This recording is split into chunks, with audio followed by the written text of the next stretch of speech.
পুনরুত্থানকালের চতুর্থ সপ্তাহ বৃহস্পতিবার। প্রথম পাঠ শিষ্যচরিত ১৩ অধ্যায়, পদ সংখ্যা ১৩ থেকে ২৫। পিসিদিয়া প্রদেশের আন্তিওখ নগরে পলের বাণী প্রচার। পল ও তার সঙ্গীরা এবার পাফোস থেকে জলপথে যাত্রা করে পামফিলিয়া প্রদেশের পেরগা নগরে এসে উপস্থিত হলেন। এইখানে যোহন তাদের ছেড়ে জেরুসালেমে ফিরে গেলেন। তারা কিন্তু পেরগা থেকে আরও এগিয়ে গিয়ে পিসিদিয়া প্রদেশের আন্তিওখ নগরে এসে পৌঁছলেন। বিশ্রাম বাড়ি তারা সমাজগৃহে গেলেন এবং সেখানে বসলেন।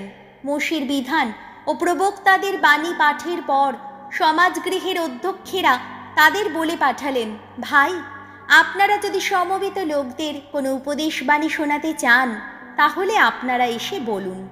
তখন পল দাঁড়িয়ে উঠে হাতের ইশারায় সকলকে তার কথা শুনবার অনুরোধ জানিয়ে বললেন, ইসরায়েলের মানুষেরা এবং এখানকার ঈশ্বর সম্ভ্রমী মানুষেরা, আপনারা সকলেই শুনুন। এই ইসরায়েল জাতির ঈশ্বর আমাদের পিতৃপুরুষদের মনোনীত করেছিলেন। তারা যখন মিশর দেশে প্রবাসী ছিল তখন তাদের নিয়ে তিনি এক মহাজাতি গড়ে তুলেছিলেন। তারপর নিজের মহাশক্তি প্রকাশ করে তিনি তাদের সেই দেশের বাইরে নিয়ে এসেছিলেন এবং প্রায় ৪০ বছর ধরে মরুভূমিতে তাদের প্রতিপালনও করেছিলেন। তারপর কানান দেশে ৭টি জাতিকে ধ্বংস করে তিনি তাদের দেশটিকে আমাদের পিতৃপুরুষদের আপন দেশ করে তুলেছিলেন। এইভাবে সব শুদ্ধ ৪৫০ বছরের মতো সময় কেটে গিয়েছিল। তারপর প্রবক্তা সামুয়েলের সময় পর্যন্ত তাদের জন্য তিনি জননায়কের ব্যবস্থা রেখেছিলেন। তারপর তারা নিজেদের জন্য একজন রাজা চেয়ে বসল। ঈশ্বর তখন বেঞ্জামিন গোষ্ঠীর কিস নামে একজন লোকের ছেলে শৈলকে তাদের রাজা করে দিলেন। এইভাবে ৪০ বছর কেটে গেল। তারপর শৈলকে সরিয়ে ঈশ্বর দাউদকে তাদের রাজার আসনে বসালেন। এই দাউদের যোগ্যতার সাক্ষী দিয়ে তিনি নিজেই সেদিন বলেছিলেন, এবার আমার মনের মতো লোককে আমি পেয়েছি জেসের ছেলে দাউদকে। সব বিষয়ে সে আমার ইচ্ছা মেনে চলবে। ঈশ্বর তাঁর আপন প্রতিশ্রুতি রক্ষা করে সেই দাউদের বংশ থেকেই ইসরায়েলীয়দের পরিত্রাতা রূপে যিশুর আগমন ঘটিয়েছেন।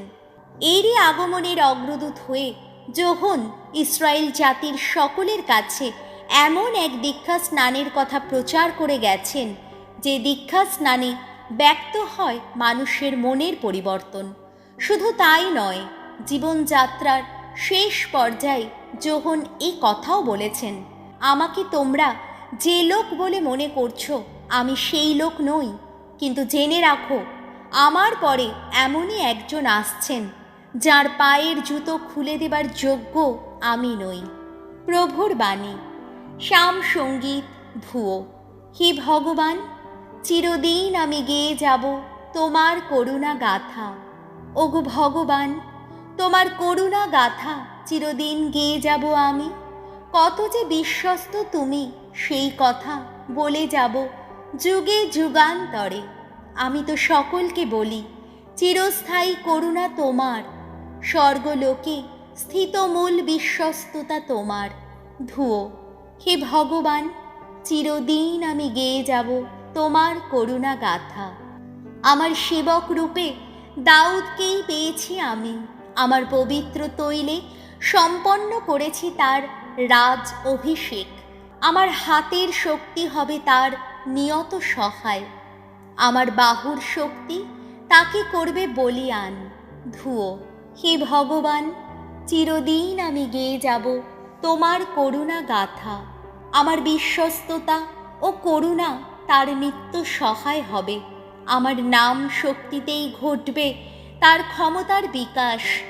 সে আমাকে ডাক দিয়ে বলবে সেদিন, আমার পিতা তো তুমি, আমার ঈশ্বর তুমি, ত্রাণ শৈল তুমি। ধুয়ো। হে ভগবান, চিরদিন আমি গেয়ে যাব তোমার করুণা গাথা। বাণী বন্দনা। জয় মৃত্যুঞ্জয়, জয় তোমারই জয়। হে যীশু খ্রিস্ট, মহাসত্যের পরম সাক্ষী তুমি। যত মৃতজনের মধ্য থেকে প্রথম উত্থিত তুমি, আমাদের প্রতি তুমি কত প্রেমময়। তুমি মুছিয়ে দিয়েছ নিজের রক্ত দিয়ে আমাদের যত পাপ। যোহন রচিত মঙ্গল সমাচার 13 অধ্যায় পদ সংখ্যা 16 থেকে 20। তোমাদেরও পরস্পরের পা ধুয়ে দেওয়া উচিত। অন্তিম ভোজের সময় যিশু তাঁর শিষ্যদের পা ধুয়ে দেওয়ার পর তাঁদের এই কথা বললেন, আমি তোমাদের সত্যি সত্যি বলছি, দাস কখনো তার প্রভুর চেয়ে বড় হয় না, তেমনি যে লোক কোথাও প্রেরিত সেও কখনো তার চেয়ে বড় হয় না যিনি তাকে প্রেরণ করেছেন। এই কথা জেনে তোমরা যদি সেই মতোই কাজ করে চলো তবে ধন্য হবে তোমরা।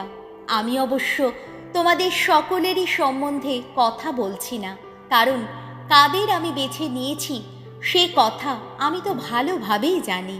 তবে শাস্ত্রের এই উক্তিটি সত্য না হলেই নয় যে আমার খাবার আমারই সঙ্গে খায় সেই কিনা আমাকে ফেলে দেবে বলে আমার পথে পা বাড়িয়ে রেখেছে।